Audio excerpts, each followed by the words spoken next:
তোমার ঘরে 5 ওয়াক্ত আজানের ধ্বনি আসে, তবু তুমি দাঁড়াও না সেই ডাকের সাড়া দিতে। তোমার হাতে মোবাইল, চোখে দুনিয়ার লালসা, আর আল্লাহর আয়াত যেন অচেনা কোনো ভাষা। রাতে ঘুমাতে পারো না চিন্তায়, কিন্তু কিন্তু ফজরের নামাজে উঠতে একটুও তাড়া নেই। তোমার ব্যবসা, আয় উপার্জন সবই চলবে। মনে রাখো, জান্নাত কিন্তু ফ্রি না। মা বাবা নামাজে ডাকে, তুমি হাসো। বন্ধুদের সামনে সেই ডাকে লজ্জা পাও। কিন্তু জানো না, কবরের প্রথম প্রশ্নই হবে তোমার রবকে।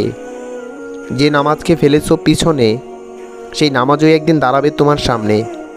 হিসাবের দিন যখন কেউ পাশে থাকবে না, নামাজই তখন সাক্ষী হবে, হবে ভরসা। তাই এখনও সময় আছে, ফিরে এসো রবের দিকে। তওবার দরজা এখনও খোলা আছে। শুধু তুমি একটু কাঁদো আর ডেকে বলো, হে আল্লাহ, আমি ফিরে এসেছি। হে আল্লাহ, আমি ফিরে এসেছি।